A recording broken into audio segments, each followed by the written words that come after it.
WWE creative team meetings must be a fickle place. One moment, a new character idea is considered the next big thing, plastered all over TV, and even given its own hashtag. The next, it's abandoned, and the announcers on Raw and SmackDown are instructed to act like it never even happened. Poor Booker T is already confused at the best of times. We almost had it happen recently with the Bloody Bludgeon Brothers. Hands up after their unique vignettes, who thought they'd never actually debut on SmackDown.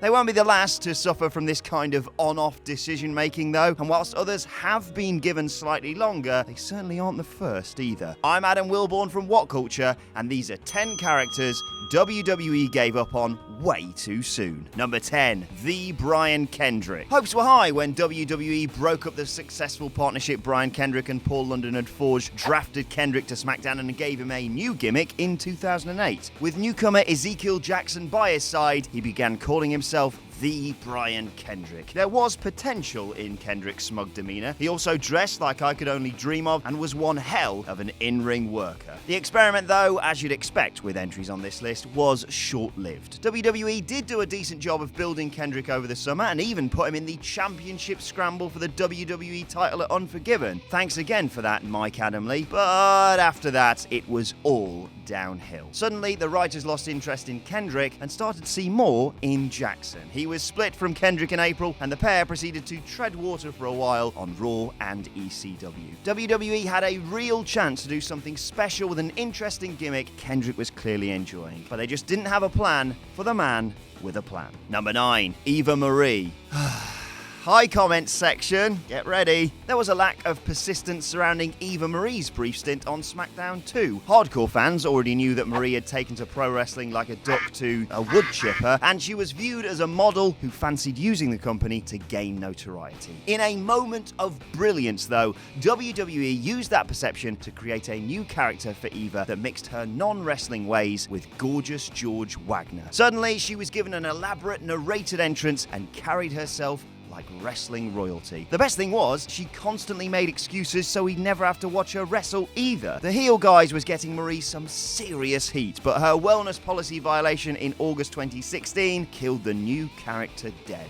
WWE put it on the scrap heap, and Eva was hardly seen on TV again. Number 8, Mordecai. WWE fans who lived through Mordecai's match against Scotty 2 Hotty at Judgment Day 2004, oh yeah, they thought that match was worth money, are probably wondering why he's here. Mordecai didn't hit a home run, but he deserved another chance. He'd never get one. Described as a white Undertaker, a character who lambasted fans for their sins rather than embracing his inner darkness, the gimmick was supposed to lead to a feud with the dead man. Throwing Mordecai in as a sacrificial lamb for the reborn Taker would have been far better than his feud with the Dudley Boys. Why didn't WWE give that a shot? We'll never know. Number 7, Shelton Benjamin's gold standard. Shelton Benjamin's one major flaw has always been his personality. At first glance, his body is impressive and his in-ring work, well, it speaks for itself. On the mic though, Benjamin could never talk fans into the building or show any sort of charisma. His gold standard gimmick masked some of those deficiencies and was a damn sight better than whatever the fuck having Mama Benjamin around was supposed to accomplish. The character's very nature gave Shelton something to hide behind. He was portraying himself as superior to everyone else on the roster. The gold standard was all about wrestling, so he didn't exactly need to thrill people with rambling promos. Shelton even got new gold gear and dyed his hair for the role, but instead of going all the way with it, WWE just half-arsed it and had him fill the same spots he had before. Number 6, Sean O'Hare's Devil's Advocate. Maybe the Devil's Advocate gimmick Sean O'Hare started using in 2003 forced fans to be a little too honest with themselves. O'Hare was encouraging people to go ahead and break the law or cheat on people. I mean, we've all been there, right guys?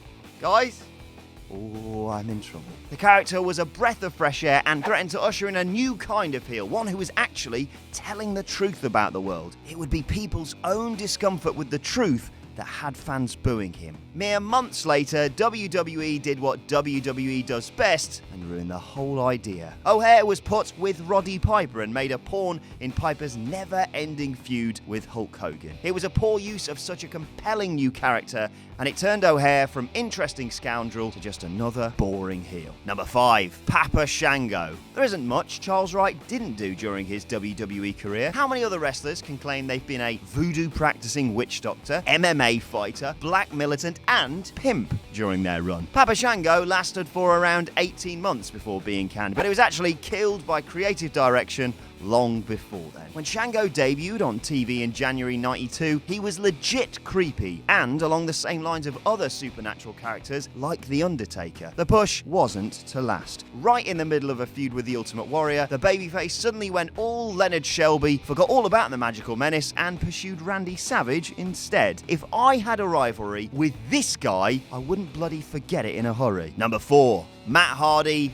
V1. Who else misses Matt Fax on WWE TV? As much as I'm buzzing that we get to see Woken Matt and his travelling accent, it'd have been amazing if he just reprised the version 1 character instead. The people of this world need to know that Matt strongly dislikes mustard and only drinks low-fat chocolate milk. The version 1 idea was a chance for Matt to show that he could do more than play tag team Daredevil alongside his brother Jeff. It was his first crack at playing heel as a solo artist in WWE, but it wasn't appreciated as much as it should have been. The creative team just didn't get Matt's unique web player entrance or delusional promos. He wouldn't get the chance to take the character further than the cruiserweight division. Once Matt's feud with Rey Mysterio was over, the writers didn't have a clue what to do next, and he ended up back on Raw in his old role. Number 3. Disfigured Cody Rhodes. The dashing Cody Rhodes gimmick had a glass ceiling on it. Though entertaining, it was cartoonish and never going to progress beyond the mid-card. However, Disfigured Rhodes should have been given much more of a chance. When Cody started wearing a mask and blaming Rey Mysterio for destroying his handsome good looks, he took things further than simple whinging. Rhodes became a darker, more pessimistic and gloomy character who felt his image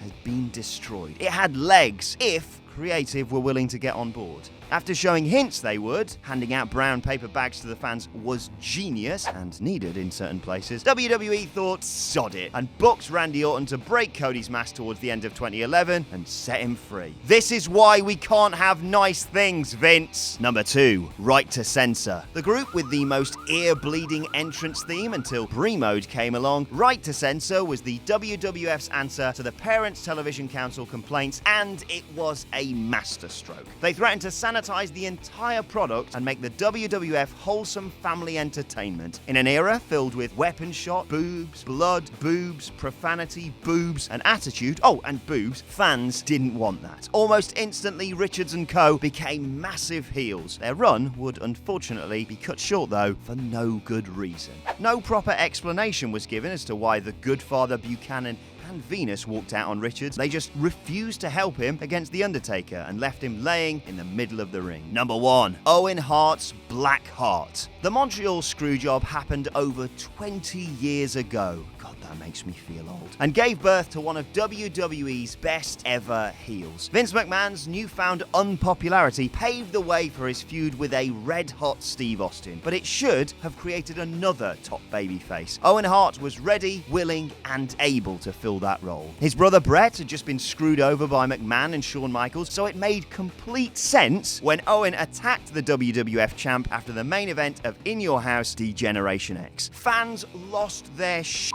as Owen, rebranded the Blackheart, acted like a mercenary up against all odds. It wouldn't last though. People would have easily bought into the premise of Owen trying to take Shawn's WWF title to shove it right back in Vince's face. That plan was ignored in favour of having Hart feud with Triple H over the lowly European title before he eventually just joined the nation.